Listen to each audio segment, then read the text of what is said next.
What is denied by many people but it is actually 100% real? That our memory is very fallible, and does not work like a video camera. Witness testimony is notoriously unreliable. You'll get 20 people who all saw the same thing saying 20 different things. Yep. I studied criminology and my professors made sure we truly understood that we can never trust witnesses. Teresa Brain Games episode on this exact scenario. Pretty wild. Witnesses weren't even close to identifying the right perp.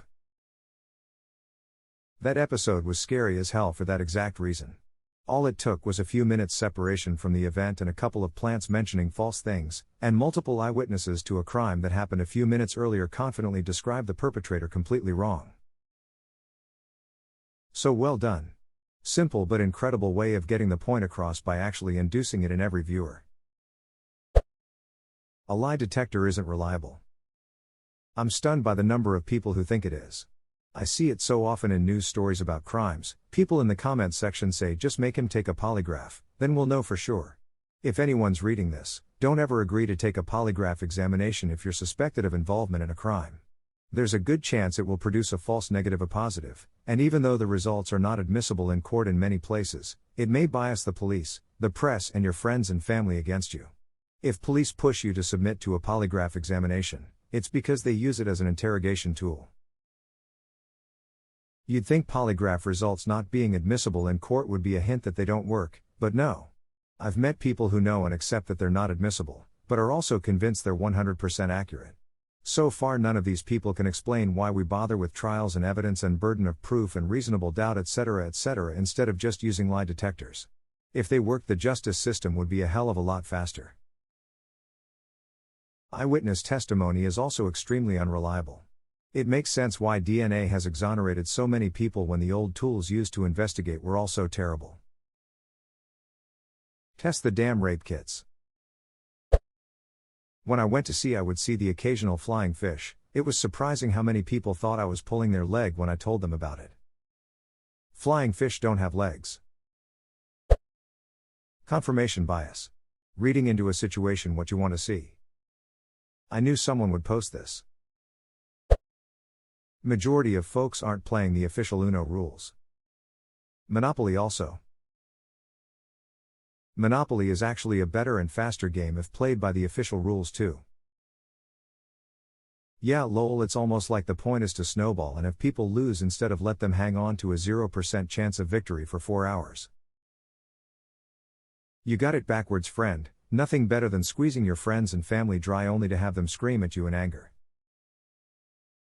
Don't be so sure, my mom decided to offer favors to her boyfriend to get her out of bankruptcy. I remember that was an amazing night. People largely deny responsibility for anything they contribute to. Psychological addiction to marijuana is a real thing. To the you can be psychologically addicted to anything crowd. Yes, you can treat your dopamine receptors as a gumball machine with various different activities, but these are different to imbibing a foreign substance which has the side effect of releasing dopamine. The point is many people deny that it's addictive but can't go an hour without being high. I'm sure y'all have seen burnouts. Edit 2, lol deadass? Reddit cares? I'm crying. This is especially true if you struggle with your mental health. I tried weed for the first time when I was 14 and it was an immediate relief from all of my worries and anxiety. I started smoking more frequently until it became a daily thing, but I didn't realize I was only getting high to escape from my problems.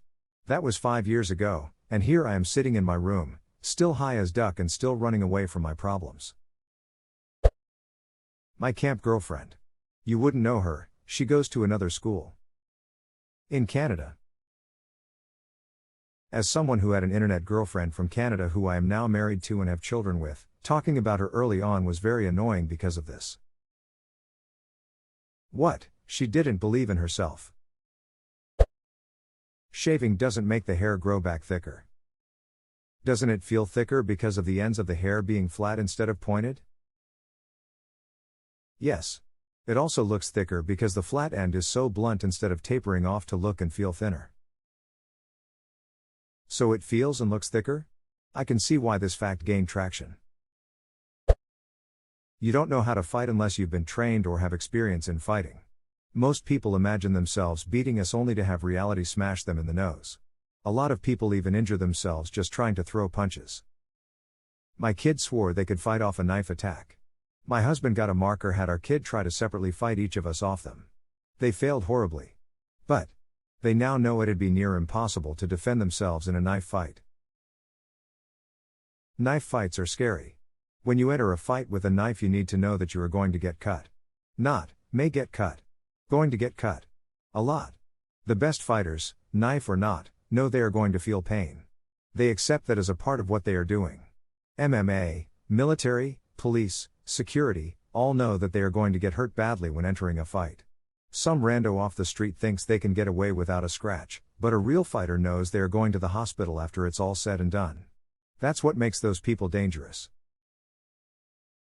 Agree. I also think people might have an inherent bias that they would be coming out on top in a knife fight, when it could just as likely be the bad guy. It reminds me of that knife fight near the end of Saving Private Ryan, brutal, ugly, and a terrible way to die. In a knife fight, the loser dies at the scene, the winner dies at the hospital. It's okay to eat message. People eat piles of it without even realizing it. But as soon as they enter a Chinese restaurant, it's no message for me, thanks. Exactly. And then the next day they're gobbling down ranch dressing, aka liquid message. Or seared meat, which is message. Or mushrooms, which contain natural glutamates. Or soy sauce, which again contains a ton of glutamates. There are few topics people are up their own asses about more than nutrition. A whole lot of stupid parades as advice about it. Shark attacks are extremely rare. Can we get a shout out for cougars too? They've killed 27 people since 1868. You could almost call them harmless with those numbers. I have a favorite quote from a park ranger: "You may never see a mountain lion in the wild, but if you spend any significant time in the wild, they've seen you." The Monty Hall problem. Every time it is described in a post, such as a till, or on a Facebook post, a large number of people vehemently insist that switching doors couldn't possibly result in an increased chance of winning. Even after showing the results of simulations, providing mathematical proofs, or giving examples using more doors, the cognitive dissonance prevails. Best way to wrap your head around the MHP is to imagine 1,000 doors, you pick one, host opens 998 empty doors. Should you switch or stay with your pick? It's the first time I've heard of this. But is my logic correct after reading your explanation? You have a random door at the start. The correct door is more likely to be in the group of 999 than it is to be your one, chosen door. So by eliminating the other 998 doors in the 999 group, you won't be picking another random door. If the correct door was in the 999 group in the first place, which, remember, was more likely, then it will be the remaining, unchosen door. So you should choose the other door. This is correct. It's much less noticeable when dealing with just 3 doors, though, since it becomes a case of I picked a 13, you removed a 13, and the remainder is the other 13 mathematically, the remaining door represents a 23 chance of being correct. But your original choice was still a solid 13 and could very easily be the correct choice. When we expand the problem to 1,000 doors, it's a little different. Because your odds of selecting correctly at the start were 0.1% and now you're left with a 5,050 choice, but the previous door now holds a 99.9% chance of being correct. So it's much more obviously the correct choice. Sure. Your original pick may have been correct. But it's not a 13 and 23 split like the original problem. I can see why an equal amount of potentially correct and correct unchosen doors makes this a lot more unintuitive. Chance seems generally unintuitive at low numbers. If it is happening to someone else, it can happen to you. I'ma win that Powerball lottery next time, damn it. That they are good humans because they have good thoughts. You have to do good to be a good person. The world is full of people complaining, but we are in need of people willing to sacrifice and not make it about themselves. We judge others by their actions but ourselves by our intentions.